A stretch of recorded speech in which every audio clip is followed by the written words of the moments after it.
Every Nation Jeug en baie welkom by ons 6de sessie van 5 minute Vrydag. Ons is bevoorreg om vanoggend vir Karen hier by ons te hê. Julle almal ken vir Karen. Karen is deel van die leiers by die jeug. Sy het ook 2 baie bekwame jong seuns in ons jeuggroep. Karen, baie welkom. Is lekker om jou hier te hê. Hoorie, so, ons vraag vir vanoggend is, ek gaan sommer die boodskap lees wat die dame vir ons deurgestuur het. Sofia, 'n meisie het my gister gevra, hoe het mense 'n ontmoeting met die Here? Hoe kan hy haar ook vervul? Ek kon haar help en goed, maar ek kon die regte woorde. Wat sou jy al sê? Karen, help ons uit hierso. Man Sofia, ja, baie dankie vir die voorreg om saam met julle te wees op hierdie 5 minute Vrydag. Dit is regtig vir my lekker om saam met julle te kuier. So ek dink die heel eerste ding van 'n ontmoeting met die Here is dat dit nie 'n eenmalige ontmoeting is nie.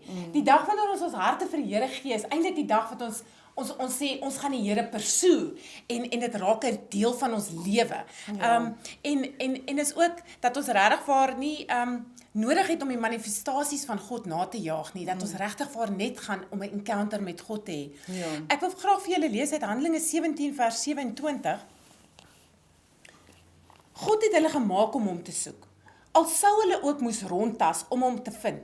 Hy is nie ver van enige van ons af nie. Want deur hom lewe ons, beweeg ons en bestaan ons.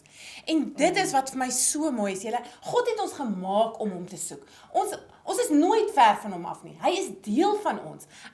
So ons moet hom net pursue. Ons moet regtig intentioneel gaan om hom te soek. Dit is so waar, Karen, want ek dink ons almal soek daai wow moment, daai wonderwerk, jy weet, daai oomblik soos Moses gehad het voor die brandende bos, of 'n engel wat verskyn, en dit kan so gebeur, want dit is 'n hele woord vol, maar dit hoef nie so te gebeur nie, nee. Dit soos jy sê, dis 'n verhouding wat jy het met hom. As ek self kan getuig, my ontmoeting is, ek was eendag in 'n kerk, en daar het 'n vrou na my toe gekom, en sy het vir my gebid, en daai gebed het my hele lewe verander.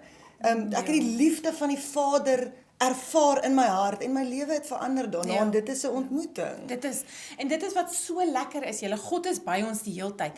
Dit is om die manifestasies van ons geloof is nie gemaak om die manifestasies van God se teenwoordigheid na te jaag nie. Dit is lekker eerder om daai liefde te soek, God se hart te soek vir ons.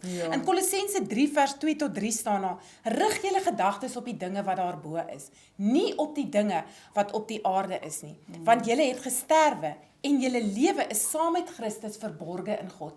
En dit is wat vir my so mooi is, as ons vir God aangeneem het, is ons verborge in hom. Is amper asof ons weggesteek is in God.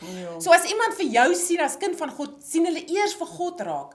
En daai kan slegs gebeur wanneer ons hom pursue, wanneer ons regtig gaan en ons wil deel raak van hom so goed leer ken dat hy deel is van ons. En Karen, dit is wat so wonderlik is van Johannes 14 vers 16 tot 17, wat praat van die Heilige Gees wat ons gekry het. Die woord sê, ek sal die Vader vra, dis nou Jesus wat praat, en hy sal vir julle 'n ander voorspraak stuur om vir ewig by julle te wees, naamlik die Gees van die waarheid.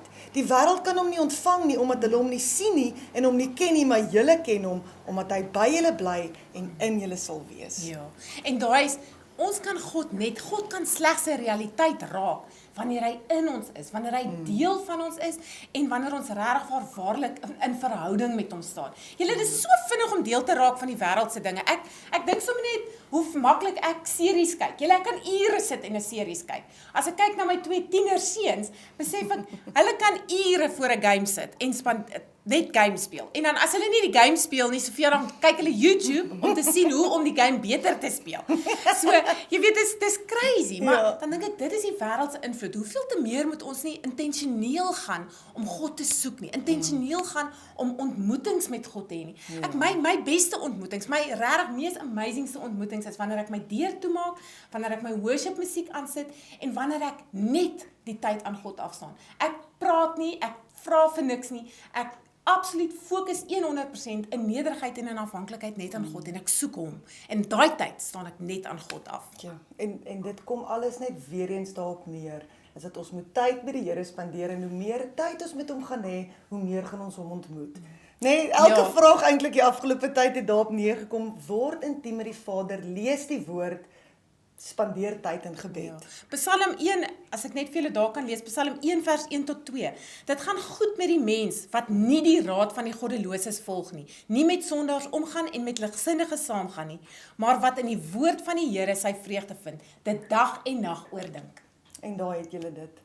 Ek hoop julle kon verstaan het en ja, ons sien julle volgende week weer.